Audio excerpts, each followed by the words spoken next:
let's look at the issue of corruption, the war against corruption, and up to this time, how well it has fared. What are your impressions, especially when you heard about how the issue of the SGF and that expected report that never came through, and also looking at the return of Maina?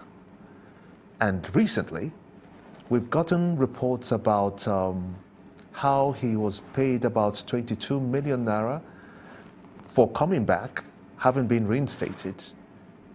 What do you make of all this mix? Does this really speak of the war against corruption going the right way or the wrong way? I said before that this is the most corrupt administration we've ever had. And it all begins from the head.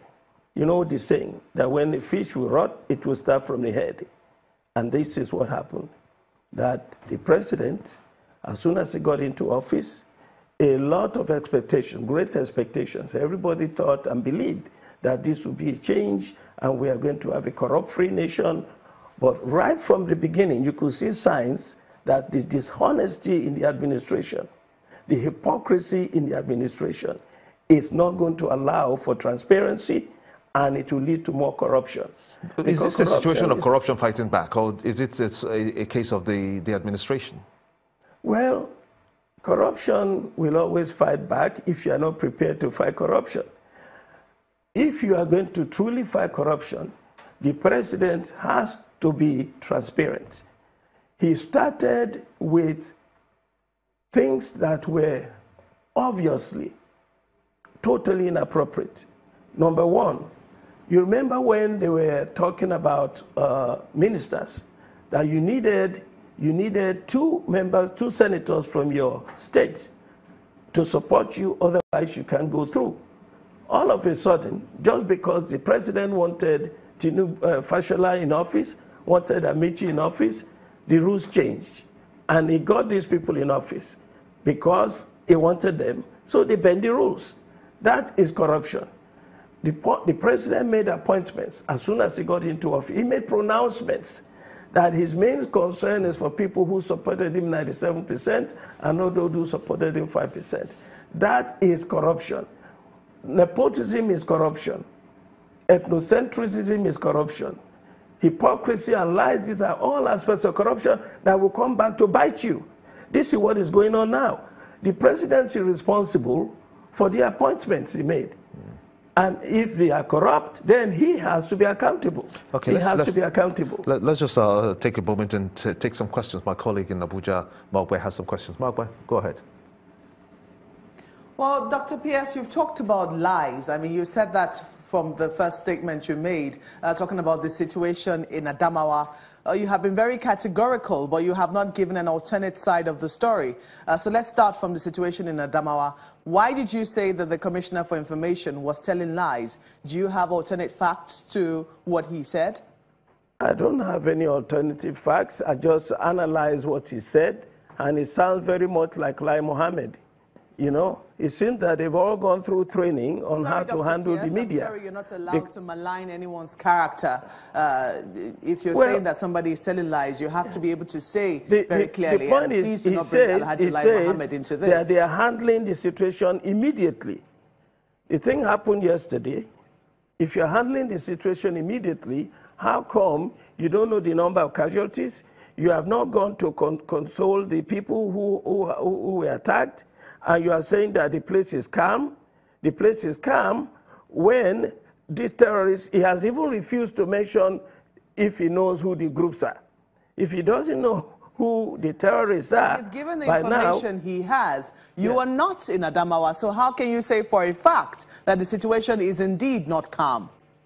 Well, the situation is not calm when people are being attacked. That's the point I'm making. And the military, the Nigerian military, is not successful if people are being attacked, and then it is after they have been destroyed that they come and they say, oh, we are on top of the situation. In fact, it is too little, too late, is the point that I'm making. Would you say that you're really given a fair analysis? Yes, you're a member of the opposition, and of course you're supposed to find fault and, you know, give an alternative, present an alternative to Nigerians. But then people would say that you should also be doing a fair analysis of the situation on the ground. You say that this is the most corrupt government that we've ever seen. Is this a statement of fact, or this is a statement of perception by you? That I can only give my perception and my own analysis. And I put it to the Nigerian people to decide whether they agree with me or not. And I tell you, when people look at the quality of their lives today and compare it to what happened in the last administration under Jonathan, they know that life was better, no matter what your comparison. You look at the state of the economy, you know things were better. The GDP was higher, stock exchange was stronger, direct foreign investment was higher, the currency was stronger. We have a problem. There was insurgency, there was insecurity all over the nation, even at that period, but nothing like we are seeing now. We are seeing a president whose chief of staff is actually the bona fide president of the nation. The president is away for almost 5 months in the year. I'm sorry, Dr. Pearce. I'm afraid that we have to stick with facts. The last that we checked, President Muhammadu Buhari is alive, hale and hearty, from what we understand. He will be presenting this, the budget for 2018 today at the National Assembly. So we do not know when you talk about the Chief of Staff being the President. It's very advisable that we stick with the facts that everybody is aware of. Now, you're talking about some of the areas of focus. I'm talking about insecurity. One of the areas that a number of critics of the president grant to him, I mean, they will criticize him on the economy and criticize him on employment and other promises made by the APC. But one area where they concede that he's done quite a bit of work is with terrorists in the northeast of the country. You do not agree that the northeast is far calmer than when he took over from the PDP? I do not agree. I do not grant this presidency anything, because for every life that is lost in the Northeast, we have to be concerned. The impression you get now is that Boko Haram has been defeated. I remember the term technically defeated.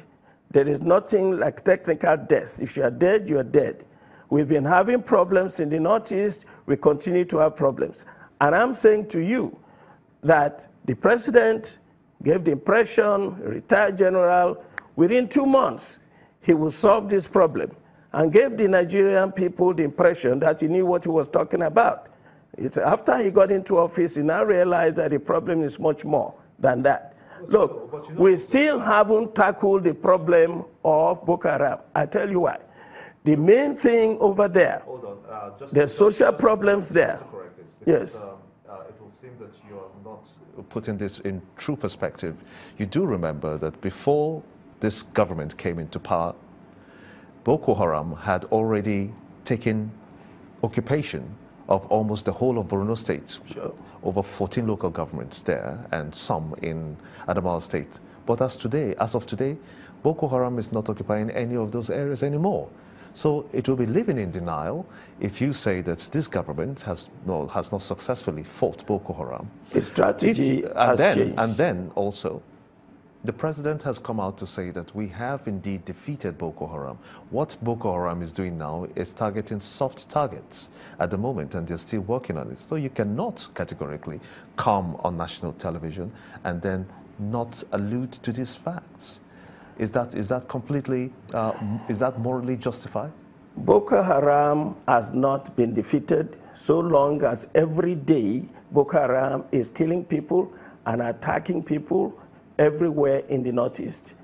We still have a problem, let's admit that. That's the point I'm making. We thought that this problem could be solved by the president. As an ex-soldier, we have seen that it's just a paper tiger. And therefore, I say that even in that area of security, that we have not succeeded in this administration. And anyway, what Marquez said now is interesting. You look at the economy, you look at security in other areas, you look at education, you look at employment. They have failed. So what is the percentage? As a teacher, I give you a grade. I give this administration an E, going to an F. That's where we are. But it is expected because you are from the opposition, and you easily, everybody will say that everybody in Nigeria is the opposition you easily grade this government very low. But what's more interesting is that this government has remained focused, and this government has promised that insurgency in the Northeast will be totally eliminated, and the economy itself, the Vice President did say this, the economy is on the path of recovery. And we'll just talk more about that when we come back. We've been speaking to Mr. Adetokunbo Pearce, the member of the PDP. We're going to take a short break now. We'll be back after these messages. Join us again.